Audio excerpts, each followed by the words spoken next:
Hello, everyone, and thank you for joining us today for today's webinar featuring Tamron Image Master Jonathan Thorpe. My name is Janet, and I'm one of the Tamron Tech Team members, and I will be your host today. And for those of you who are joining us again, I see some regulars coming back. Welcome back. Thank you.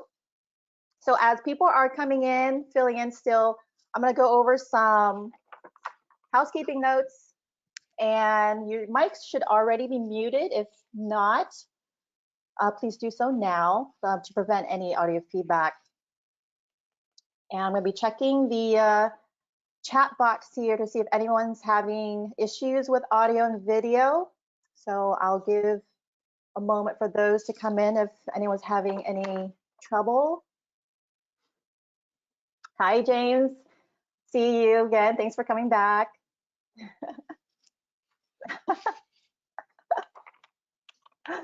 And for those of you that are coming to these webinars weekly, don't forget to check out this Friday where we have Tamron Image Master Hernan Rodriguez, where he will go over what's it called? A portrayal of a portrait. So definitely check that out. Oh, you're going to come here Friday too, James? Thank you. We'll see you then.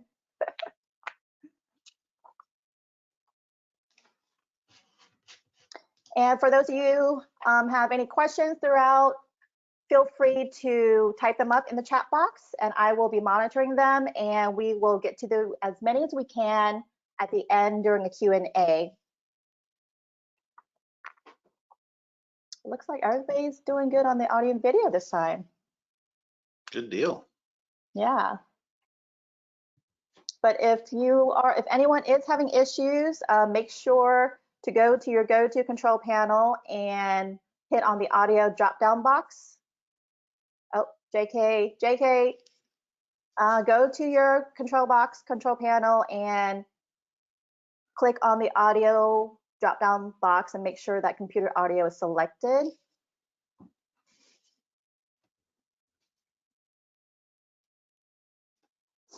And finally, if you are still experiencing audio and video difficulties, this will be recorded and you'll get a link to it a few days following after the webinar.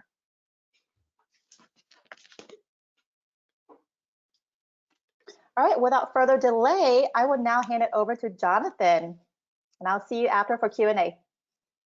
Thank you very, very much. Hello, everyone. Good afternoon. My name is Jonathan Thorpe. I am a commercial and advertising editorial photographer in Washington, D.C. I've been a Tamron Image Master now for a long time, and I'm really excited to do this webinar today. You know, I do a fair amount of teaching and speaking around the country, and obviously with all the stuff that's going on right now, this is probably the next best thing. And this is really a fun thing for me to do and to teach, and just to kind of hopefully share some knowledge with everybody else out there. So today we're talking a lot about lighting and lens choice and how those two things really help sell a narrative in a portrait. I approach portraits a little bit differently than most. I go at things more from a cinematographer's perspective. When I go into a location or an assignment, I'm going in there with the mentality of there's two subjects in every photo. And I'm going to say this probably a lot today. There's the actual subject that you're there to photograph. Usually for me, that's going to be a portrait or a person or sometimes a product, whatever it is. That's my actual subject. But then the other subject is the location that first subject is in. And everything gets its own exposure and its own light. Doing it that way for me allows me to completely control my scenes. So there's never really anything weird that can just pop up. I don't have to rely on what the room light already looks like. I don't have to rely on necessarily the weather, if it's sunny or not, because I can still create fake sun with light, which we're going to talk about that today. It allows me to be completely, it's just an easier experience for me when I go on set, knowing that I am the only thing that's going to be controlling that exposure and the feel and mood of that particular photo.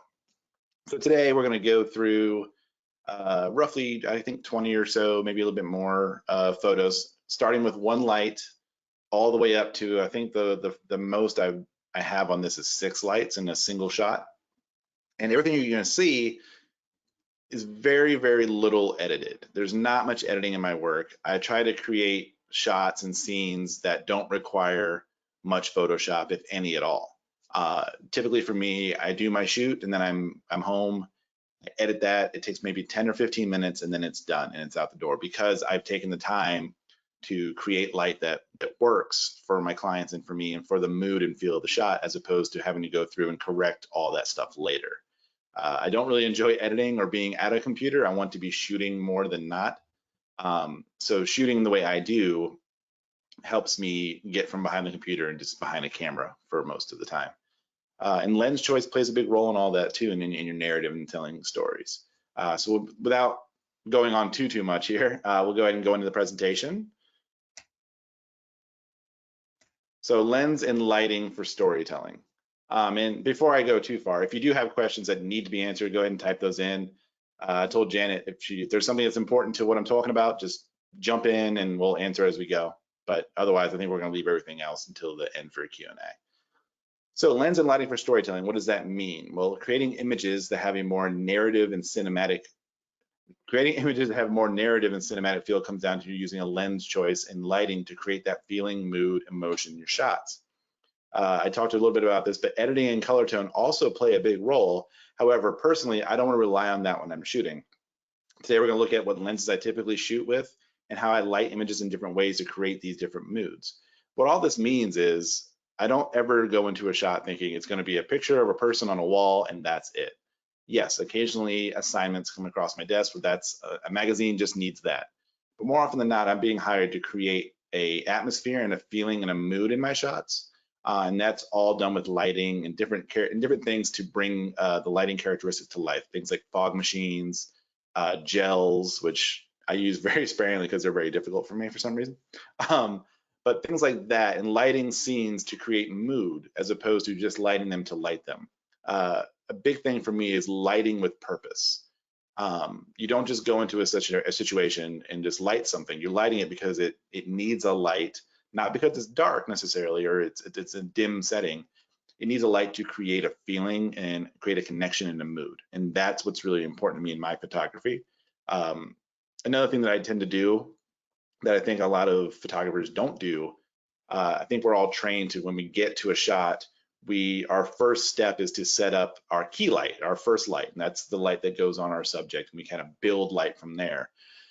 With me, I do it a little bit differently. I actually light back to front. I will light the environment first, and then the very, very last light is actually my key light. And I do that for a couple of different reasons, I think. One, I was raised by a painter, and my mom painted, and I would see how she did it. And in painting, you lay down one layer at a time and build up from back to front. So it was kind of ingrained in me from a very young age to shoot in a way that was kind of a similar way of painting. I can't paint at all, but it was a similar way of shooting photography was watching my mom paint. Also doing it that way means your actual subject, the person that you're photographing, has less time on set, which is always a good thing.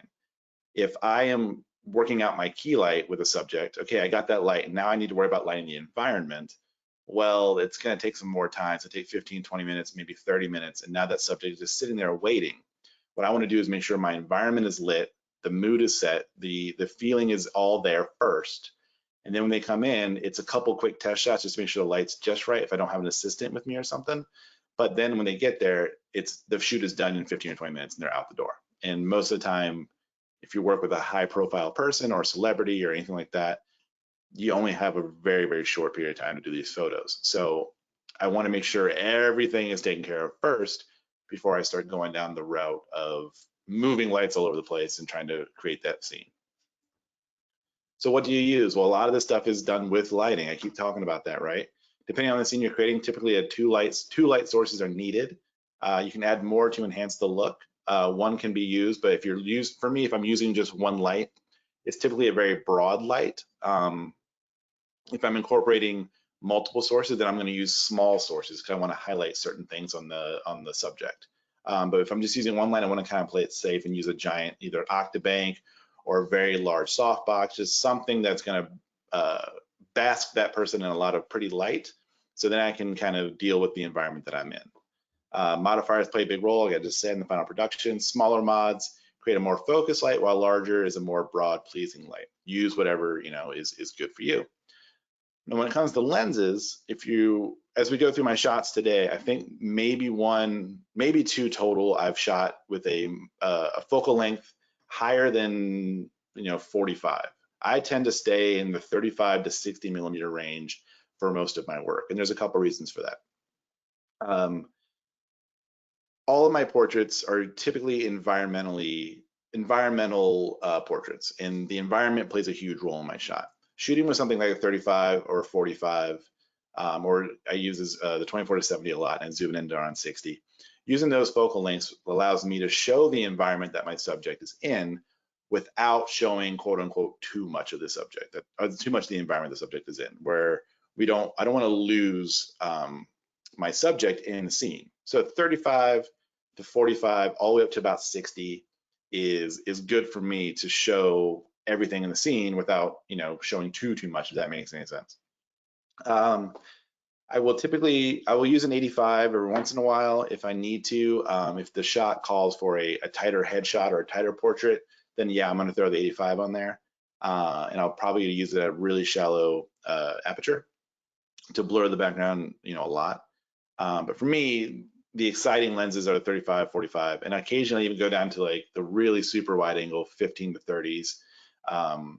Just because I don't mind distortion in portraits. To me, it's a creative choice, and it's not the most pleasing of looks, but it's my style and it's the way I want to shoot. So there's no real hard and fast rule to this. If you're shooting an environmental shot, typically for me, I want to be able to show some of that environment in the photo first.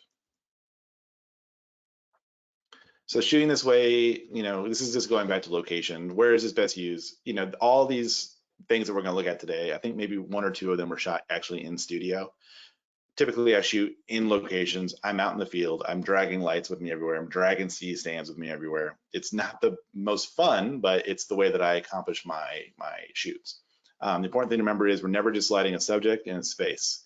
That's what I keep talking about, and I'm going to say that again a lot today. You're never on a shoot lighting just a subject. You have to always be thinking about everything in that scene and how the light is hitting everything in that scene. It's kind of like chasing shadows. When you light something, you see the result immediately with a shadow. You have to make a decision whether or not you want that shadow to be in the photo, or you want to counteract that with another light to kind of build your own set. And for me, I kind of like to not wash out my photos with light, but light, it's very obvious that they are produced shots. With that being said, we'll go into the first thing here. Whoops, there we go. So we're going to start with one light, and we're going to look at a couple of photos using just one light in different types of ways. And the ways that I'm speaking about is, your typical just one light portrait, and then using it in a way that is incorporating ambient and balancing those sources together. I use strobes with everything that I shoot. I'm using the Westcott FJ400s, which is a fantastic strobe. But everything I'm talking about today can also be used with continuous light, speed lights, LEDs, panels, whatever you got. Anything that's emitting a light, these techniques can be used for. Excuse me one second. So using off-camera flash is a very effective tool in creating cinematic shots.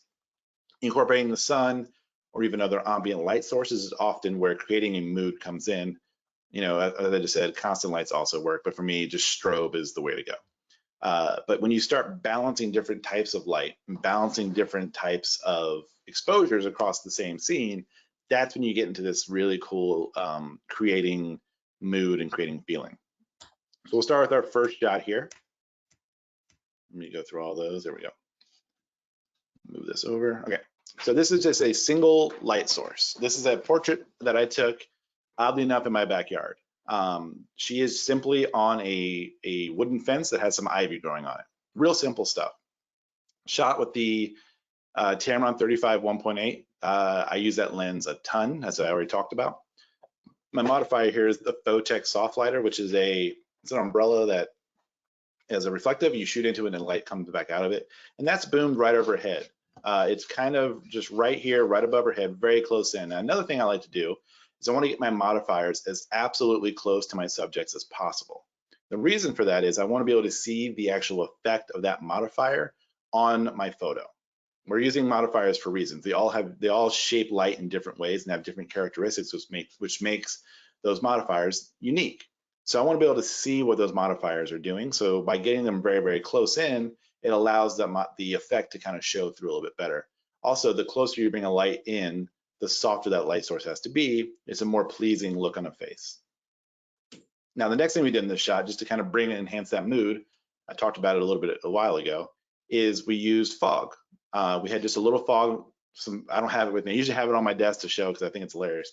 But it's fog spray. It's a little can of fog, and you spray it on the thing. I think I said fog machine, but it's just fog spray. And we just spray it and let the light kind of catch it, and you get this really cool kind of neat, moody shot. We shot this like 5 o'clock in the afternoon on a winter day. It was already kind of dark, so we're just using that one light source. And then in post, all I did was bring the tones down and bring up my blues and greens. So I got rid of some of the red tones, brought up the blues and greens. That gives it this kind of cold, dark feeling, and it all plays into each other with the shot. The way that it's lit is kind of dark and mysterious. The way that she's posed is kind of the same thing, and the fog kind of just adds to it. So it's all playing a part in creating a narrative, and that's what we're trying to do with these shots. So move on here. Oops. There we go. Let me quit this. All right. So this time we're using, again, a single light source, but now we're incorporating ambient light into the room. I was on a project in Colorado. I was there for like 4 or 5 days. And while I was there, I had some downtime, so I wanted to do a shoot that was for my own portfolio. So I had a friend that lived there, and I called her up, and we met up in my hotel to shoot this. This is my hotel room, oddly enough. And for me, the important part of this shot was making sure that I could see those lamps. I wanted to get those lamp exposures. That was the important part. I didn't bring a ton of equipment with me because I was traveling, so I couldn't put lights in there. Typically, I would put lights in those lampshades and fire them off with my trigger. But because I didn't, I had to make sure that I was creating the exposure for that. So without lights going off, without any flashes firing, this shot is completely dark aside from this little glowing light behind her head and the lamp lights. So then all I'm doing at that point is just filling in some shadows. I'm doing that with a small speed light just boomed overhead right here and a little softbox. And yeah, it was a purposeful decision to black out the eyes. So I have the light pretty much hitting her directly on top of the head, so it casts a shadow down her eyes. Again, wanted to kind of make this kind of a dark, mysterious shot, especially because of the clothes she's wearing. It all kind of plays into each other. But this is using that same single light that we just talked about, but now we're incorporating the ambient sources also in the room. I'm gonna try to fly through some of these here. Hi, Jonathan. So this time, yeah. A quick question. For the photo, the last photo, what were your camera settings, or for most of these photos? Camera settings are kind of, a little all over the place. For this one, it's going to be a slower shutter speed to pull in those ambient light sources. If we go back to the very, very first shot, that's going to be just your typical, 1/200th of a second, probably f5.6, nothing crazy because we're trying to get the exposure right. It's already dark outside. But for something like this, you're going to have to pull that shutter or drag that shutter a little bit. And by using, off-camera flash with a slow shutter, you're not going to get a lot of blur in your image. It's going to still freeze it. If I had to guess, I don't know off the top of my head. I just have the lens stuff here. I'm guessing 1/30th or 1/60th of a second at still a low ISO, maybe 200. Hopefully that answers that question. All right, thank you, Jonathan. Cool, no problem. So now we're doing a little bit different. We're taking that same single light and we're taking it outside and using high-speed sync. For those of you who don't know what high-speed sync is, typically our cameras all sync at a certain speed, whether that be 1/200th of a second or 1/250th of a second. It's always somewhere in there, depending on the camera you're using. But high-speed sync allows the strobe to fire after that, all the way up to 1/8000th of a second.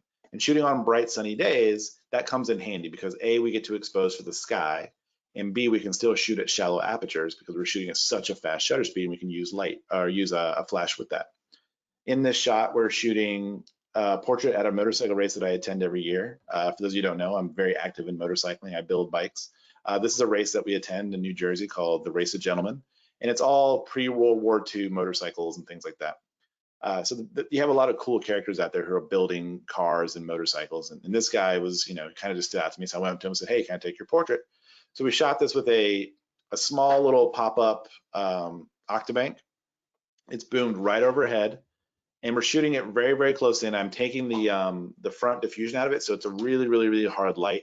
By shooting with this really hard light, we get this really intense skin texture. And that's kind of what we're going for in the shot. You know, we want that kind of leathery look to the face to come through. All in all I'm trying to do is just expose for that blue sky. I don't want to lose the blue sky. I want this really interesting high dynamic range, almost HDR, which I hate saying HDR, but almost like an HDR shot, because I'm covering the entire gamut of exposures across the board without doing multiple exposures. So in this sense, the sun is right overhead. The sun's hitting in the back of his head a little bit, so it's providing a little bit of a hair light, a rim light. And then we're just filling in the shadows in his face with our modifier. This is one of the few tighter shots that I'm going to probably show. This is with our 85 1.8. Similar to the first shot, only this time the sun is much lower and behind, and we see the effect of it right here on his right side, our left. So we see that little catch light of rim, or like a little catch rim light right there on the side, and that's just providing some more dimensionality to the shot. So we're filling in our shadows here on our right side, his left, and then that sun is just hitting on the side just to kind of balance out our light. Real, you know, similar, real easy portrait to take using one light. I'm gonna try to get through these one lights kind of quick because I assume you guys want to see like the fancy lights and setups. So this time we're using a single light outdoor cloudy. Now we all know the best time to shoot is typically on a cloudy day. This was shot up in Idaho during when they were having a lot of wildfires and whatnot. And if you look behind her, that haze that we see isn't necessarily a cloudy day. That's actually smoke from the mountains, and she's one of the firefighters that's about to go up there and do her job. So while we're out there, we want to take some portraits of some of the firefighters. This is also really simple. All I'm trying to do is balance the ambient light with my strobe, or not, this isn't strobe, this is speed lights. Balance the ambient light with my flash. And I'm just trying to bring up some of the shadows here, so I don't want to push the shadows too much in post. So I'm just trying to do it all in camera. This was shot with the Sony a7 III with the Tamron 2875 2.8, super awesome lens for the Sony shooters out there. But a really clean environmental portrait that tells the story that we're trying to tell of her being a firefighter, you know, up in the mountains and in the woods. And there we go. So this time it's a single hard light, and what that means is I'm using a beauty dish. Beauty dish is a modifier that goes on your strobe or your speed light. It has a disc in the center that when light hits it, reflects out, fills up the dish, then comes out. It comes out usually pretty hard. It's not a soft diffused light. The benefit of using a beauty dish in these situations is that it creates a really interesting textures on skin. It kind of exposes all the quote unquote flaws to your skin. So when you have someone with a really interesting textured face, maybe some scars, something like that, it's kind of a cool tool to use because it starts to really show everything in the shot. Now, if you look at all the lenses I'm shooting with up till now, only besides that one portrait, everything's been 35 or 45 because I want to show more of the environment behind our subjects. This one and one other shot are, I think, the only couple studio shots. But if we go back really, really quick, just to, you know, this shot, the environment is in the photo. Had I shot this tight to her face, we would still get kind of the idea. But because we're shooting it at a 35mm focal length, it shows everything and it helps to sell and tell that story better. So when you go into a portrait shoot, don't automatically assume, oh, it's a portrait, I got to throw the 70-200 on there, I got to throw the 85 on there. Think about the area you're shooting in and why you're shooting there, and if it pertains to your subject, then absolutely shoot it wider so you can show more of the environment. After all these cameras nowadays have pretty high megapixels, so we can crop in if we need to. But it's you can't create more. So if you have it a little bit wide and you need to crop in later, that's always a safer bet than just hoping that you got it right with your focal length. All right, so we're gonna go into two lights now. Before we go, Janet, is any other questions before I jump into the two lights here? Yes. I think a couple slides back regarding the decision for you to go with a bright strobe instead of a more natural skin tone one. Do you know for which photo? I can't recall, I'm sorry. It's okay. No, I mean, I'm trying to go slow because I know we're going through a lot here in a short period of time. But what was the question again? I can probably answer it in just a different way. Why the decision for the bright strobe instead of a more natural skin tone one? So I guess, okay, so why a harder light versus a soft light, I guess is a good way of phrasing it. Um, I want to show imperfections in people. And what I look at as quote unquote imperfections are what makes people interesting to photograph. With a soft light, it's a safety move for a lot of my shots. But if I really want to start bringing out texture, bringing out detail, bringing out, I think we're probably talking about this shot. If I really want to start bringing out texture and skin, then a hard light's going to do that. A hard light overhead, what it does is it creates these little micro shadows when it falls, when the light cascades down the face. Every little nook and cranny is going to create a little shadow in the face. If I bring it down more on playing with them, then it's going to wash out all those shadows, and it's going to be a smoother looking shot.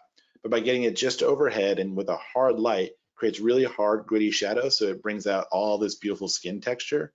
Whereas, something softer with a diffusion or anything like that would kind of just, fill in those shadows and just make it look all pretty. And pretty is not what I do.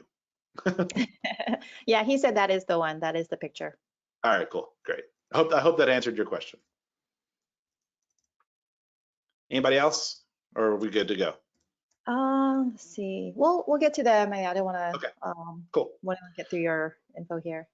Sure. So now we're going to talk about two lights, and two lights is where I typically start on a shoot. That being said, I don't go to any portrait shoot without a minimum of 4, typically 6, would prefer 8 lights, just because I want to have all my bases covered. So now 2 lights. So adding another light can help with storytelling in lots of different ways. The second light can be used as rim, background, room light, balancing different levels of flash output, also add some dimensionality to your photos. Just using a second light doesn't necessarily have to be a light that's lighting the subject. It can be a practical light, meaning it can be adding to the story by even having it in the photo flashing toward the camera. I will use these on walls. I'll use these on people's faces. I'll use it, as you see a little bit later, as projector lights from a movie theater. I'm creating everything. So when I go into a shoot, quick story, I did a shoot at the Lincoln Theater here in DC, and it was completely black inside, and I had to shoot someone on the stage. So I had to fill the entire room with lights. I think I used about 8 or maybe 10 to flash back at the camera to look like the lighting that would have already been in the room. So I got all these beautiful, star patterns from all these lights coming to me that are all my lights, but they look like they're just the theater lights. So when I'm going into a shoot, more often than not, I'm kind of also recreating what's already supposed to be there, if that makes any sense. So we'll start with these 2 light shots. We're going to start with 2 very large soft lights. And in this, we're using 2 large octabanks. I'm sorry, 1 large octabank and 1 large parabolic. Parabolic is a giant umbrella. This is a 6-foot. Light shoots, goes in, bounces out, reflects back. And we're using these on either side. We have one right here just above her face, kind of going this way. If you guys can see my mouse okay. And then right here on the other side, we're just filling in a little bit of those shadows. We catch, there's a little bit of light here on the neck, a little bit of light catching here on her jawline, and a little bit on the shadow of her shoulder. Just trying to get this really kind of beautiful Victorian painter kind of feel. And then we're shooting this on a painted backdrop that I made. So by using these really big soft light sources, it allows, as everything I just said against what I was talking about, I don't do pretty. Well, sometimes I do. And I'm still using it I'm still doing pretty in a way that I would normally light something. So we're just using big light sources here to create really smooth, kind of flattering skin. And I added some new photos to this, so I may or may not forget what's in this presentation. I was adding photos this morning. This is a new photo I just added. This was shot with the new Tamron 35 1.4. This was the first portrait that I took with it as soon as I got it. I've been wanting to do a sunflower shoot for a really long time. So in this, we have, again, 2 lights. I call this one soft, one focused, meaning we have a small octabank just boomed over her head, and it's hitting right this way, about 45 degrees.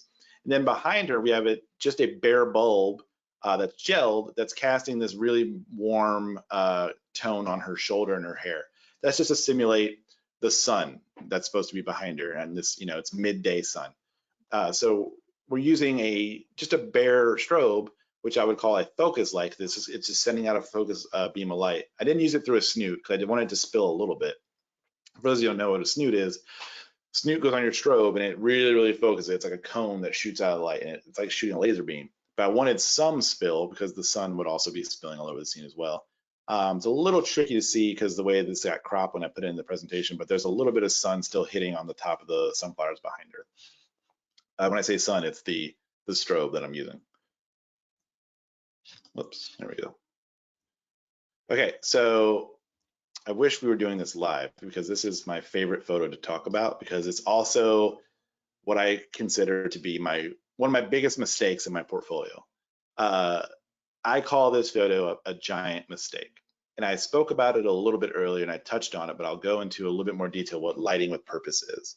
This is a shot in Las Vegas during WPPI. I, again, had some downtime and I was out there speaking and teaching and wanted to set up my own shoot. So I contacted the model. We had a makeup hair team all together. We walked down Fremont Street and we came across this old garage that had an old car parked underneath it. And I thought, cool, this is a decent, situation to shoot in. So we have two lights here again, and I'm shooting with the Tamron 45 1.8. That shows up a lot in my portfolio, by the way. And my key light is just a small softbox. We're using speed lights because I was traveling, and then behind her is the bare bulb. So the reason I call this a big mistake, and I typically would ask my people or whoever's watching me speak, I would typically ask them what they think it is, and I get a lot of different answers, but I'll just come out and say it. It's lit backwards from the way that the environment would be lit. If we look, there's a really bright highlight here in her arm, and there's nothing there in the scene that would influence that light being there. But we do see this bright source right up here above her head. Now, to me, my lighting should be flipped. We should see a bright highlight here in her arm that's being caused by this overhead light that, if we use our imagination, would extend over probably to the letters I and N. It's probably that long. So it would cast a shadow, or sorry, would cast light onto the subject. We also see that same light influence above on the hood of the car right here and on the windshield. So those two things should sell the fact that that same highlight would be on that side of her arm. But I lit this backwards, and that's just, I think it was just a mistake. And I think someone was walking on the road and we wanted to get out of there. So we were just doing it quickly. We didn't have permission to be there anyways. So for me it's still, I think it's still a beautiful shot. I think it's something that's still worthy of my portfolio. But had I lit it the other way with the hard highlight on this side of the arm and filling in the shadows in the face, then I think it's a more believable portrait, if that makes any sense, as opposed to just lighting a shot. So in this case, when I say lighting with purpose, I want to light her in a way that the ambient light in the photo that's obvious and seen also plays a role in lighting her. So this is using two lights and turning them into three. If we notice keep clicking off this thing, there we go. We notice there's two really hard highlights surrounding her face. This is the other studio shot I was talking about. That's just a giant light behind her. That's a 7-foot parabolic umbrella that's shooting straight at the camera. It's also going to give us a white backdrop because it's going to be blowing out, and that light's just going to spill around her and cast a beautiful highlight on her shoulder and her cheekbones. From there, that kind of just makes her into a silhouette. Aside from those highlights, I'm just going to put a beauty dish above her head just to fill in those shadows again, and it becomes this really kind of high-key, beautiful studio portrait. This can be accomplished a multitude of ways. Having her stand behind a shower curtain, in front of a shower curtain, put lights in behind the shower curtain, will get the same effect. A white sheet, anything like that. As long as you can blow it out and let that light spill in front of her, you'll get that same kind of look. So again, we're taking two strobes or two light sources and making them look like we're using three by showing two highlights around the face and then one in the front. All right, so this time we're using light in a different way, and this is to create the drama and feel of this shot. This is actually shot on a major highway here in Washington, D.C. during a blizzard, and everyone who looks at this thinks she's on a stage. That's actually the highway, and those are car headlights and traffic lights behind her, and that's snow falling. And the only thing that we're trying to do in this shot is light that snow up. I want to see that snow and give this like snow globe feel. So our second light source is behind her toward the camera, and all we're using that source for is to light that snow. And it also gives this really interesting shadow at the camera. So it's like it's a cool effect in a couple different ways. From there, we just have another light boomed overhead. That's in a Photech soft lighter. Again, I use that modifier. I used to use that modifier a lot. This is with the Tamron 35 again. And the cool thing about this shot is the snow. If we take away the snow aspect of it, it's kind of your typical, I guess, ballerina pose. But I really wanted to make sure that that snow came through in a really interesting way. So we're using our light this time, not to necessarily just to light her, but to light our environment and to bring out those cool textures in the snow. And this last one here is fake sunlight. If we look over her shoulder, we see some light spilling into our photo. That is another light source there. That's a speed light that is just bare and shooting straight into the camera, and that's going to give this look of sun. It was kind of an overcast day, and when you're shooting outside, you have to deal with a couple different things like the sun going away every once in a while if clouds come over. I think we just got tired of waiting and we wanted to just kind of create our own shot. We were using just one light on this and using the sun as our background light or our kicker light. But you know, as the clouds kept rolling in, we just kept kind of getting tired of waiting. So we just brought another light into the shoot to spill into the camera. We see a little bit of influence on her shoulder from that light, but we look right here. It's kind of hard to see, but it's definitely, you know, in the shot. And it's just a gelled speed light just out of frame, letting it spill into the shot to give this very summery, warm, you know, mid-late day sunlight effect. And this is another new one I just added to my presentation here.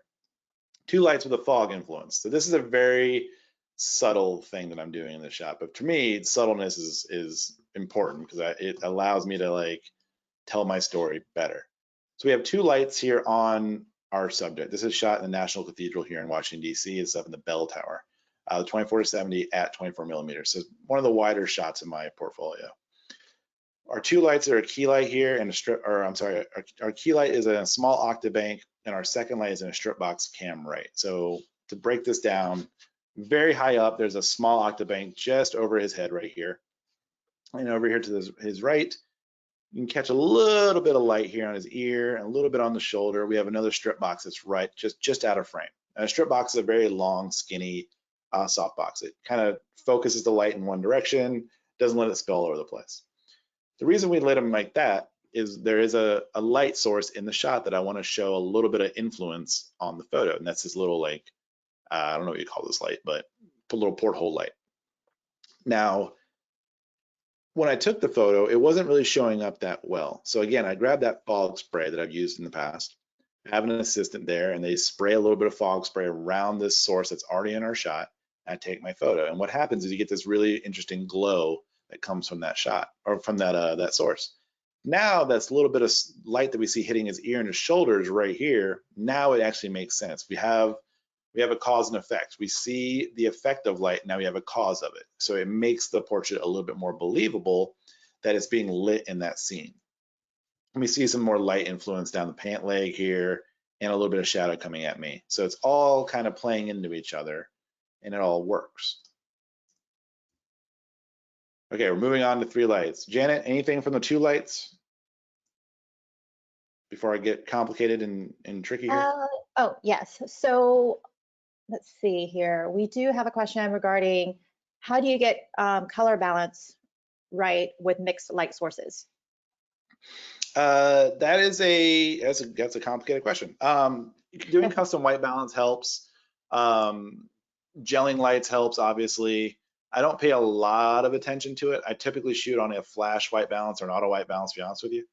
And then I can deal with those little things in post because that's a pretty easy fix for the most part as far as color casts. That last photo with that really warm background light, that's going to show up that way no matter what. You know, that's just the color of the light in the room. If I'm balancing at daylight, I'm going to get that warm tone in that. My flashes are all daylight balanced anyways too. So I don't want this to come out to be a white light. I want that to be that warm kind of interesting tone. So I want it to be a important part of the shot and not just lose it in the photo.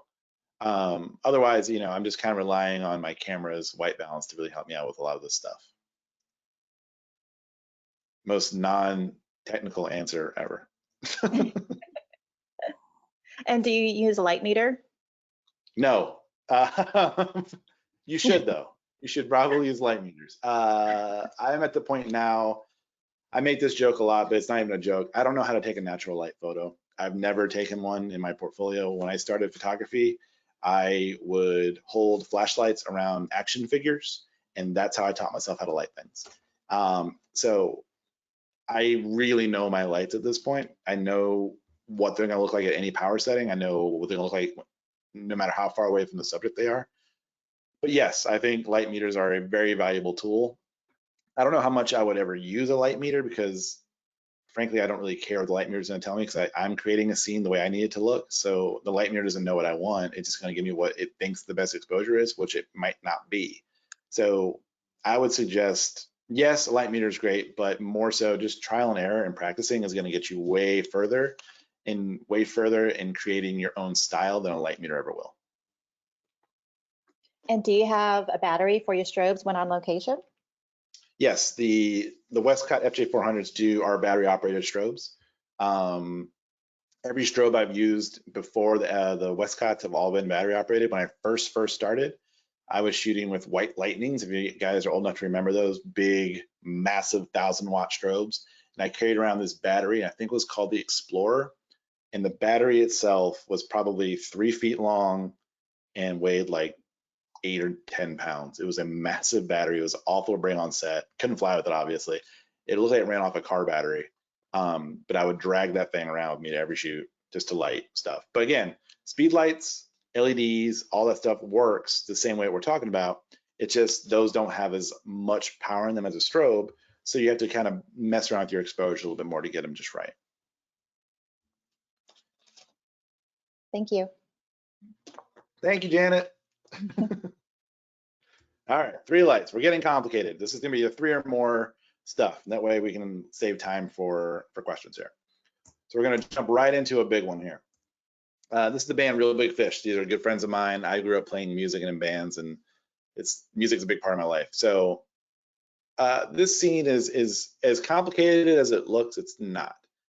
I mentioned earlier about lighting back to front, and I'm shooting a wide angle shot here again. This is also at 24 because I want to show the scene.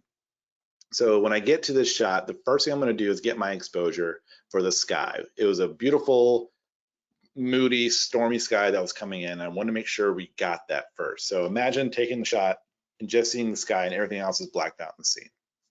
So I get that as my first exposure.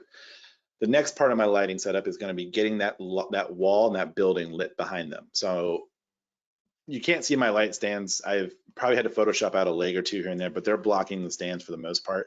There's a light directly behind the band aimed right at the corner of this building, and what that does is it gives this cool cascade of light down both walls, and it gives this 3-dimensional look. It spells pretty far down the alley here. We can almost see all the way down the alley, and it goes across the wall this way too. So we have our next exposure is sky and building, so that's good. Now I also want to create this kind of stage light, and that's created by using those forward shadows. So I have a light back here behind them. That one is hidden pretty well. That's a bare bulb as well, and that's going to be just aimed right at the camera, and that's going to bring those shadows of their legs forward toward me. Just an interesting look, kind of looks interesting. Just something I like to do in a lot of my shots. We lucked out that the ground was wet too, so you get this really cool reflection in the ground as well. Finally, our giant 7-foot parabolic is my key light. That is boomed directly overhead, and that's big enough that it's going to catch all of them under that same umbrella and give us a nice light on the band. We can see some of the influence of the light that's behind them right here on the side of his head with his ear, and right here on the side of his face. So we see all the sources that are kind of revealing themselves. We just don't know where those sources are. So if you start to look at shadows and highlights, it becomes really easy to dissect a photo.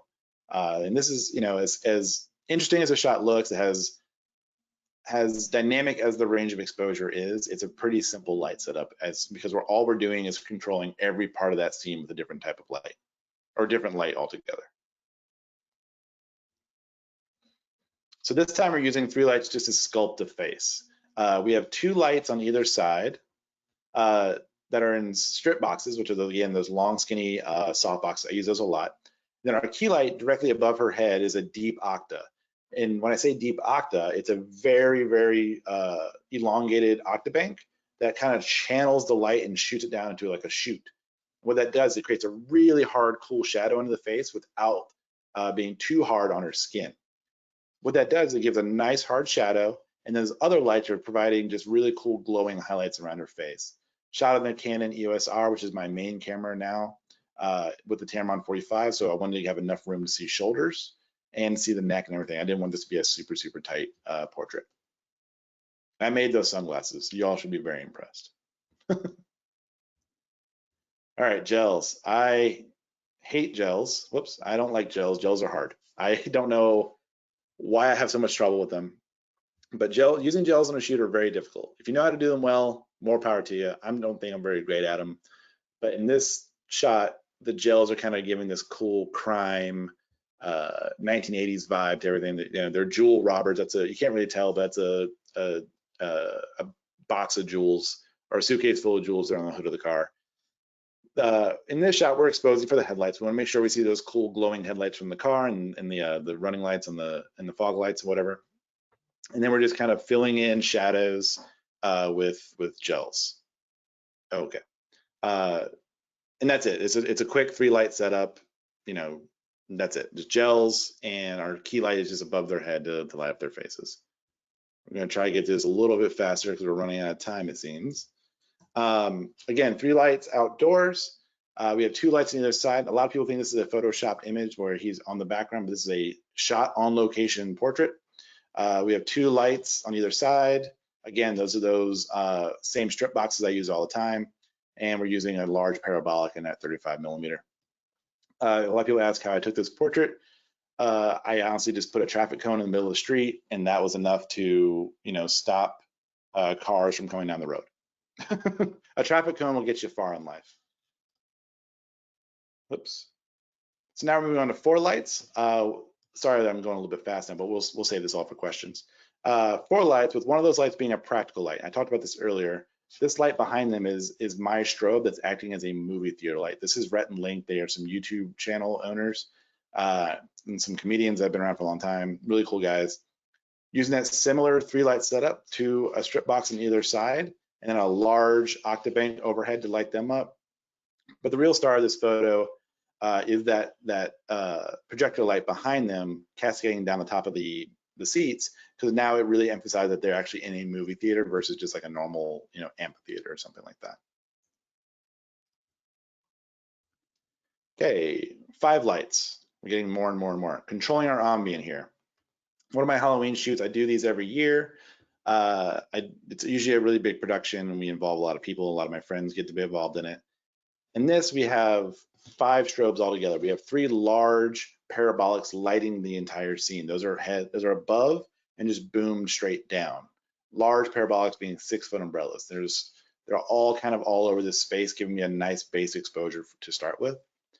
That's lighting up their shoulders and their heads. We see a little bit of light here on the top of their heads. It's also going to light the monster from behind.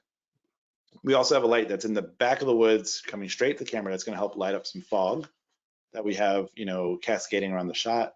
That fog is also lighting up these flashlight beams. And finally, this isn't real fire. This is the one time I've photoshopped fire in. We have a strobe that's sitting down where the fire is going to be, that's gelled warm, that's putting that warm light on their face, and then I'm photoshopping the fire back in later. Hard to balance fire and strobe and get it in the same shot.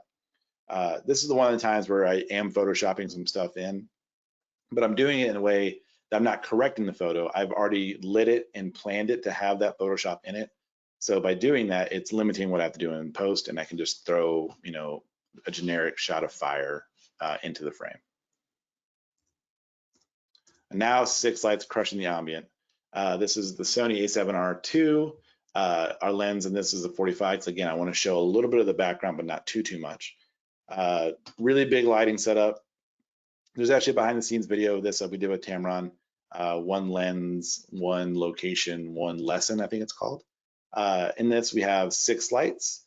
We'll start from back to front. We have a strobe just lighting up this back area, just the wall. That's just a, you know, it's very weak. It's just a background light just to bring out some of those shadows. From there, we have 2 more lights on either side. We can see some of the catch light there on the side of her face. That's lighting up that group of people back there. Moving forward 1 more step, we have 2 strip boxes that are lighting up either side of the 2 main girls here on either side of our bowler. That light is also spilling onto his face, we see there. And finally, another deep parabolic boomed overhead right here to light him up. Very complex light, but we're just taking different setups and moving them around.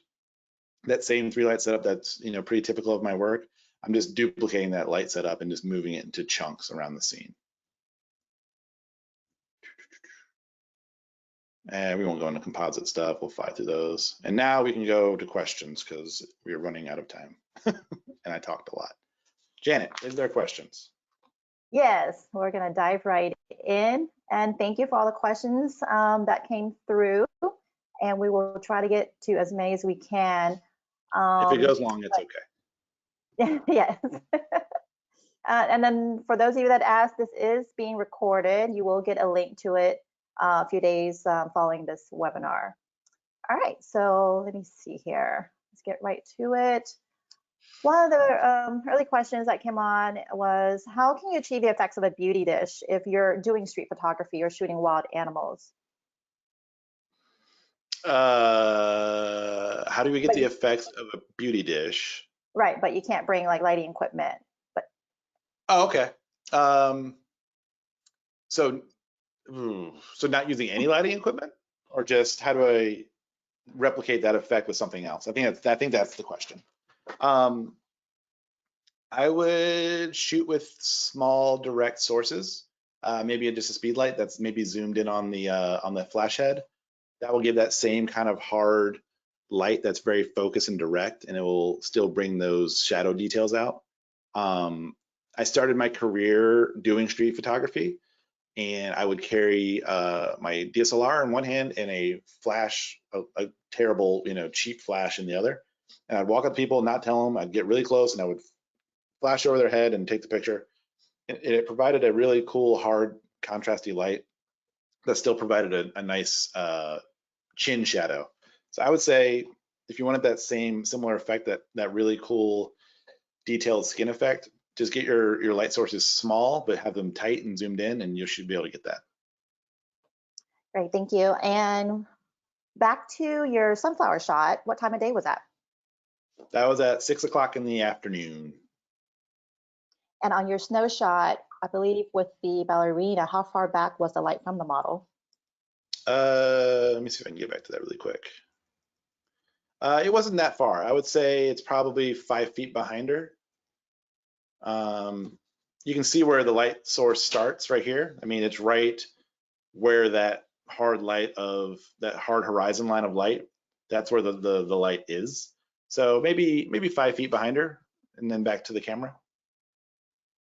And then you had mentioned, I guess, quote, push shadows in post. What does that mean exactly? So I will, in Lightroom and in Photoshop, and whenever you're editing, you have your sliders, you have your exposure, your contrast, whatever, and then there's always this shadow slider. And if you pull that slider to the right, it'll start to bring up your shadows. Digital photography sometimes struggles with bringing up shadows in photos, that it starts to show noise and color banding and things like that. So you can't push them too far, but pushing shadows just means bringing up your shadow levels in your shot. And do you have any recommendations as to brand and model strobes and approximately the cost for 3? Yeah, I would say the Westcott FJ 400s. Of course. I do too. I use Westcott as well. Those are the best strobes you can get. They are fantastic strobes. I love them. I don't know how much I can say yet, but I like them a lot. I got them pretty recently. I don't know the exact cost off the top of my head, but they are very competitively priced. They have really cool features in them. Westcott's been around for, who knows, I forget how many years, a long time. And their modifiers are legendary, so obviously their strobe is going to be just as good. It also, really quick, their trigger system is a universal trigger system that works on any camera model. So it'll work on Canon, Nikon, Sony, Fuji, without modifying the hot shoe mount. You just put it in, you tell the trigger what camera you're using, and it works, which is pretty interesting. All right, and let's see here. Do you use any polarizing filters when you shoot outdoors? No, not because I don't want to, it's because I always forget to bring them. I think my photography would probably be better if I used more of those. Um, I I don't know. I like to see reflections. So like the car shot. You know, if I had a polarizer on that, I wouldn't see any of those reflections from that light. Probably would have saved that photo, honestly. But I like to see reflections in light sources, so I don't typically use polarizers. I think if I was doing landscape work or shooting, you know, creeks or rivers or things like that, then it makes sense because I want to be able to see through the water. But for my work, I really like to see reflections in light sources, so it doesn't really pertain too much to me, especially if I'm shooting outside with strobe. I can use my shutter speed to regulate how blue or how exposed the sky is, and then I'm just filling in shadows with strobe on the subject. Right, and let's see here. What modification would you use if your first subject in the photo with the fog had brown skin? That brown skin, I would still use the same stuff I'm using. It all works the exact same way. You know, different skin tones and whatnot accepts light a little bit differently. So if it's a darker skin, you have to just kind of shoot with a brighter punch of light. But you know, for the most part, it's all the exact same. There's no real, you know, hard and fast rule about what modifiers to use as to pertain to skin tone. They all do the same thing. Just sometimes you got to hit it with a little bit more punch of light, and that's kind of it. Here's a great question. What is your Tamron go-to lens and why? My go-to lens, it changes a lot. I'll say two because there's two that serve very different purposes, but very important purposes. The 24-70 2.8 is obviously the workhorse lens of any, you know, lineups. It's wide enough, it's tight enough for portraits. It's all across the board fantastic. If I'm on a shoot where I don't have a lot of information about what I'm shooting, magazine wants me to go shoot a cover, and all I know is it's going to be a person. I don't know the location. I haven't scouted it. That's the lens I throw on my camera just to be safe. I don't shoot a lot at shallow aperture, so being a 2.8 is not a big deal. I'm going to be at f4 no matter what, because I'm using so much strobe. But outside of that, the new 35-1.4 has been the lens I go to most of the time. That is a fantastic, sharp beast of a lens. I'm actually using it to do this whole thing right now on my webcam, on my my Canon here that I'm using. It's very, very sharp. Focus is super fast. Beautiful lens. The 45 is on my camera a lot too. If I had to pick one to just shoot the rest of my days with, it's probably gonna be that 35-1.4. Great choice. I think so. How can you best use some of your concepts on nature photography, like outdoors with just one flash? Yeah, say it one more time. Sorry. How can you best use some of these concepts that you've shown on nature photography using one Nature flash? photography. I have no idea. How I don't. Okay, so it's a project I've always wanted to do, and that would be. So I have where I live in DC, or I live just outside of the city. I have a lot of animals. I have a yard. I have a lot of animals living. I have some raccoons. I have some chipmunks. I have a bunch of stuff running around. I've always wanted to set up a light with food underneath it, and when they show up, fire my camera and see like how my lighting would look on an animal, because I think that'd be funny. That's my answer to that question, which is a terrible answer, but that's I think what I would do. I don't think I'm able to get it like an eagle to sit still for a strobe, but if you can use some food, I guess. I mean, I guess you could set up like little flash traps. Like, I don't know what else to call that. I'm sorry, that's a terrible answer. I'm sorry. Someone just threw you a curveball there. Yeah, I don't know photography. Let's see here. We still have some time for some couple more Yeah, questions. Do you have a preferred era for your cinema effects, such as the 1920s, 30s? Which era most influences your style? that's a fantastic question. Coming from Jerry. That's a real. No one's ever asked me that question. I don't know. I would say probably like looking at this photo, I think we'll all agree it's kind of late 60s. You know, kind of that mod British vibe, I guess. I don't know. That's a really good question. Yeah, but then you see this, it's like 1988. Like, you know, it kind of goes all over the place, but that does play a big, but there's your 50. So like it's all over the place. But you know, where I get inspiration from and ideas from is a lot of, it's honestly, there's a lot of decade driven work in my stuff now that I think about it. Those ideas kind of pop into my head. Like this is your 1980s horror movie, you know, like going to the bowling shot, that's your 1970s feel. So I guess time period does play a big role in my work. I'm just now discovering this in this webinar, and that's really cool. Late 60s, early 70s, we'll go there. At least for the colors. I like the colors of those decades. Final answer? Yeah, late 60s, early 70s. There you go. All The right. best So question I've ever been asked. That's good. yeah, that was great. Yeah. Let's see. Do you ever use reflectors for ambient light sources? Occasionally. It depends on if I have an assistant. If I have someone there to hold it, then I can sometimes use it to maybe bounce a little light into the under parts of the eye.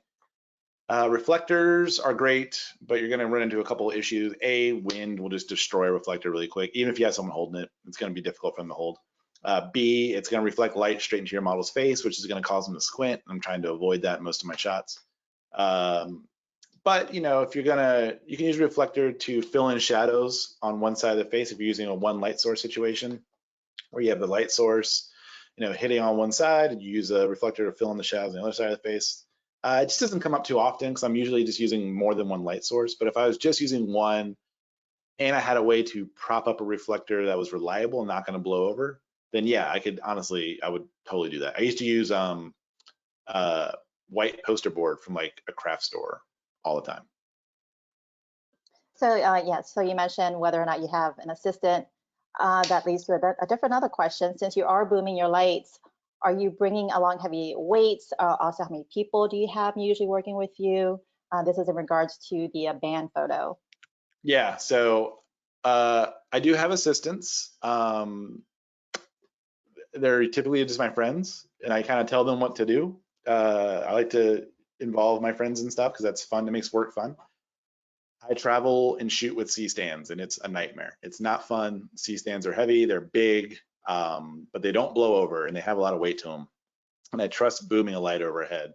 I stopped carrying sandbags recently because I found that if you just bring little 10-pound like barbell weights, they can fit on top of a C-stand leg. They can just fit the like little hole, or the hole on the weight goes around the C-stand leg, and they're much easier to put in the back of your car, and they travel really easily.